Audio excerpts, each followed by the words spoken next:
जय हिंद दोस्तों, आप सभी का स्वागत है। आज हम बात करने वाले हैं जीव विज्ञान के अंतर्गत एक महत्वपूर्ण टॉपिक के बारे में, जिसका नाम है दोस्तों कोशिका। सेल कहा जाता है, कोशिका विज्ञान। इसका अध्ययन करना काफ़ी महत्वपूर्ण है और ये हर एक एग्ज़ाम में इससे क्वेश्चन आपको देखने को मिलेगा। दोस्तों इसको बहुत सरल भाषा में अपन शुरू करेंगे। कोशिका दोस्तों, आइए शुरू करते हैं।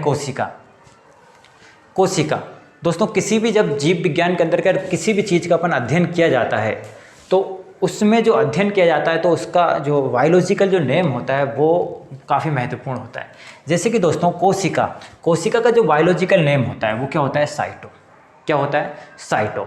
लेकिन दोस्तों अपन अध्ययन कर रहे हैं उस चीज़ का तो उसमें लगाते हैं अपन लॉजी।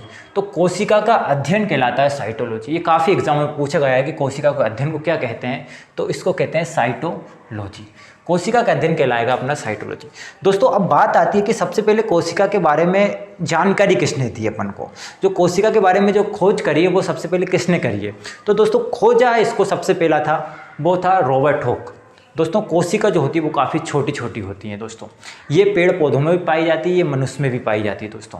और ये सारे जीव जंतु जितने भी हैं सब कोशिका से बने हुए हैं और ये सब में पाई जाती है। तो कोशिका को जो खोजा था सबसे पहले रॉबर्ट हुक ने। लेकिन दोस्तों इसने मरी हुई कोशिका को खोजा और मरी हुई कोशिका को खोज करी है इसने ज़्यादा कुछ नहीं बताया। मरी हुई कोशिका को देखा इसने रॉबर्ट हुक ने, तो उसने देखा कि ये तो कोशिका है। और जब उसने निकाल के देखा, किसी भी चीज़ से अपन छोटी चीज़ को निकालते हैं किससे? हुक से।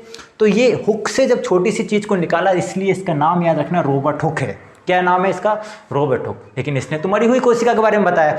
लेकिन अब दूसरा वैज्ञानिक आया जिसने जीवित कोशिका की खोज कर डाली, उसका नाम था एंटोनी वॉन लीeuwenhoek। ओके, यहाँ पर इन्होंने जीवित कोशिका की खोज कर दी और इन्होंने ही सबसे पहले जीवित कोशिका की खोज करी। तो दोस्तों यहाँ पे याद क्या रखना आपको, जो मरी हुई कोशिका थी उसकी खोज की थी रॉबर्ट हुक ने और जो जीवित कोशिका थी उसकी खोज की थी अपने एंटोनी वॉन लीeuwenhoek। तो ये दोनों क्वेश्चन काफ़ी महत्वपूर्ण है दोस्तों। अब ये खोज करके चलेगा, किसी भी चीज़ की खोज कर दी, लेकिन अब उस चीज़ के बारे में किसी ने समझाया नहीं। ये दोनों वैज्ञानिक जो थे इन्होंने किसी ने नहीं समझाया। लेकिन अब यहाँ पर एक आए काफ़ी महत्वपूर्ण वैज्ञानिक जिसका नाम था स्लाइडेन एवं स्वान। दोस्तों ये दो वैज्ञानिक स्लाइडेन एवं स्वान दोनों दोस्त थे और इन्होंने ही सबसे पहले कोशिका के सिद्धांत दिया।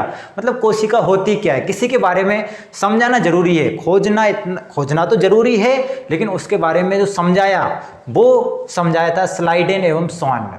दोस्तों स्लाइडेन एवं स्वान ने समझाया क्या कि कोशिका होती क्या है, जो कि अपना जो शरीर है वो किससे बना है? कोशिकाओं से बना है। कोशिका से कैसे बना है? देखिए दोस्तों एक सिंपल सा एग्जांपल लेते हैं अपन। जैसे कि एक घर को बनाने के लिए जो सबसे मूलभूत आवश्यकता है अपने काजे, वो किस चीज़ की होती है दोस्तों? ईंट की होती है। ईंट के अलावा रेत, गिट्टी, सीमेंट, इन सबकी जरूरत होती है। लेकिन महत्वपूर्ण क्या है दोस्तों? ईंट है। तो ईंट से जब मिलेगा तो बनेगी क्या? दीवार। दोस्तों जब एक मिस्त्री जब ईंट को एक क्रम वाइज जमाता है तो क्या बनती है? दीवार बनती है। उसी प्रकार दोस्तों जब कोशिका जब मिलेगी दोस्तों, एक वो भी क्रम वाइज, ऐसा नहीं कि जैसे मान लो कि हार्ट बनना है, हार्ट के लिए अपन को ये कोशिकाओं की जरूरत है तो इन्हीं कोशिकाओं की जरूरत पड़ेगी। ऐसा नहीं कि हार्ट की कोशिकाएं उठ के किडनी में जाएगी, ये तो दिक्कत हो जाएगी। तो यहाँ पर क्या हुआ, जो कोशिकाओं से मिलके क्या बना है? उत्तक। और उत्तक जो बनेगा वो सेम कोशिकाओं से ही मिलके बनेगा, एक समान कोशिकाओं से मिलके बनेगा। तो यहाँ पर निर्माण होगा उत्तक का। देखिए ईंट से बनी है दीवार और कोशिका से बन गया उत्तक। अब दोस्तों दीवार जब मिलेगी दोस्तों तो क्या बनेगा? कमरा। क्या तैयार होगा? कमरा तैयार होगा। और कमरा तैयार होगा तो कमरे से जब कमरा चारों तरफ से पैक हो जाएगा तो दीवार बन जाएगा। कमरा जब चारों तरफ से पैक हो जाएगा तो घर का रूप ले लेगा दोस्तों। क्या बन जाएगा? घर। उसी प्रकार दोस्तों कोशिका से क्या बनेगा? उत्तक। एक समान कोशिकाओं से जब मिलेगी तो उत्तक बनेगा। अब दोस्तों उत्तक बन गया। अब उत्तक से जो निर्माण होगा वो होगा अंग का। जैसे कि दोस्तों अंग में क्या जाएंगे अपने? जैसे कि अंग में आ जाएगा अपना हार्ट आ जाएगा, हाथ आ जाएगा, पैर आ जाएगा। ये सब किससे निर्माण होगा? उत्तक से मिलेंगे। अब जब उत्तक जब समान होंगे तभी मिलेंगे।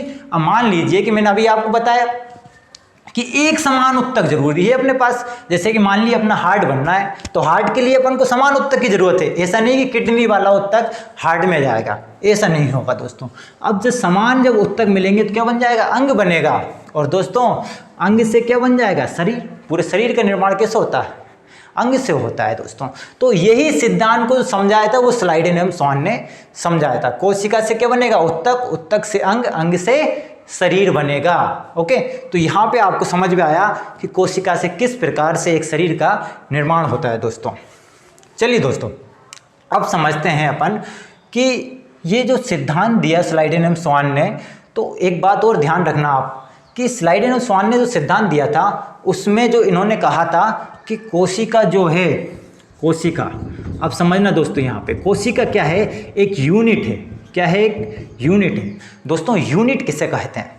देखिए, एक होता है सबसे छोटा अंग और एक होता है यूनिट। अब दोस्तों, कोशिका को अपन सबसे छोटा अंग नहीं बोलते हैं, कोशिका को सबसे छोटी यूनिट बोला जाता है दोस्तों।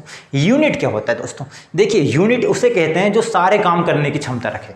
दोस्तों, आज के समय में मेरे पास क्या है? मोबाइल है, और मोबाइल के अंदर में जो कुछ चाहूँ वो हो सकता है दोस्तों।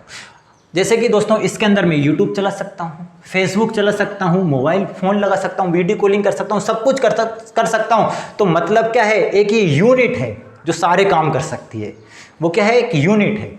अच्छा दोस्तों, और अंग किसे कहते हैं? अब इसका अंग क्या होगा? एक यूट्यूब होगा, एक क्या होगा? फेसबुक होगा, एक क्या होगा? टेलीग्राम होगा। ये सब क्या है? इसके अंग है। लेकिन ये क्या है? पूरा मोबाइल यूनिट है। उसी प्रकार दोस्तों, कोशिका क्या है? एक यूनिट है। तो ये डाउट आप कभी मत रखना कि कोशिका सबसे छोटा अंग होता है। ये सबसे छोटी यूनिट होती है दोस्तों, जो सारे काम कर सके उसे क्या बोलते हैं अपन? यूनिट बोलते हैं। अब दोस्तों, अपन एक महत्वपूर्ण चीज़ की बात करते हैं। ये काफ़ी बार पूछा गया है कि कोशिका में सबसे बड़ा क्या होता है, छोटा क्या होता है, और इनमें काफ़ी कंफ्यूज होते हैं अपन दो चीज़ों में। देखिए दोस्तों, ओवरऑल जब बात करेंगे अपन कोशिका में कि सबसे बड़ा क्या होता है, तो सबसे बड़ा जो होता है, ओवरऑल बात कर रहे हैं अपन, तो ओवरऑल जो होता है वो शुतुरमुर्ग का अंडा होता है दोस्तों। शुतुरमुर्ग का अंडा जो होता है वो एक कोशिकीय होता है दोस्तों, और वो क्या होता है? सबसे बड़ा कोशिकीय है। क्या है? सबसे बड़ा कोशिका क्या है? शुतुरमुर्ग का अंडा। देखा होगा आपने, शुतुरमुर्ग काफी बड़ा होता है शुतुरमुर्ग, और उसका जो अंडा होता है वो सबसे बड़ा एक कोशिकीय अंडा है। जो अंडा होते हैं वो क्या कहलाते हैं? एक कोशिकीय कहलाते हैं दोस्तों। अब इसके बाद बात करते हैं, जो सबसे छोटा होता है वो होता है माइकोप्लाज्मा। क्या होता है? माइकोप्लाज्मा एक जीवाणु है, उसके अंदर पाया जाता है माइकोप्लाज्मा। वो क्या है? सबसे छोटी कोशिका है। तो ये दोनों क्वेश्चन पूछे जाते हैं कि सबसे बड़ा क्या है, सबसे छोटा क्या है, तो आप याद रखना दोस्तों। ये तो ओवरऑल बात हुई, लेकिन अपन मानव हैं, तो मानव में क्या होता है? तो देखिए दोस्तों, मानव में जो सबसे बड़ा होता है वो फीमेल का ओवम होता है, जिसे अंडाणु कहा जाता है। वो क्या होता है? सबसे बड़ा होता है। लेकिन दोस्तों, मानव में ही सबसे छोटा जो होता है वो क्या होता है? स्पर्म होता है। ये क्या होता है? मेल का होता है दोस्तों। इसके बारे में अपन बात करेंगे आगे की वीडियो में, बात करेंगे इसके बारे में। तो ओवम क्या होता है? सबसे बड़ा होता है फीमेल में, और मेल में सबसे जो छोटा होता है वो क्या होता है? स्पर्म होता है दोस्तों। ये मानव में, मानव में सबसे बड़ा ओवम, मानव में सबसे छोटा स्पर्म। स्पर्म किस में? मेल में। ओवम किस में? फीमेल में दोस्तों। अच्छा, अब दोस्तों, ये तो बड़ा और छोटे की बात होगी दोस्तों। मैं बात कर दूं, जैसे कि मान लो कि ताजमहल क्या है? बड़ा है दोस्तों। ताजमहल क्या है? बड़ा है। तो अब मैं बात कर दूं, कुतुब मीनार क्या है? लंबी है। तो दोस्तों, ये बड़ा और लंबे में फर्क देख रहा हो आप? ये क्या है? बड़ा है, लेकिन ये क्या है? लंबाई में है। तो दोस्तों, ऐसी क्या था? ये जो बड़ा था वो क्या था? अंडा था, लेकिन लंबा नहीं था दोस्तों। छोटा क्या था? माइकोप्लाज्मा। ये छोटा था, लेकिन लंबा, या इसकी लंबाई कम नहीं थी दोस्तों। देखिए, अब मैं बात करता हूँ कि जो लंबाई में क्या है, ये कुतुब मीनार क्या है? बहुत लंबी है। तो लंबाई में क्या है? तंत्रिका तंत्र है। तो लंबाई समझ में कि लंबाई क्या होगी? बड़ा नहीं होगा, यहाँ पे छोटा नहीं होगा, लंबाई की बात कर रहा है। तो लंबाई में क्या है? तंत्रिका तंत्र है। तंत्रिका तंत्र जो होती है वो दिमाग के अंदर पाई जाती है, और ये क्या होती है? सबसे लंबी कोशिका होती है दोस्तों। ये थी अपना छोटा और बड़ा। इसके अगली वीडियो में अपन समझेंगे इसके आगे का भाग।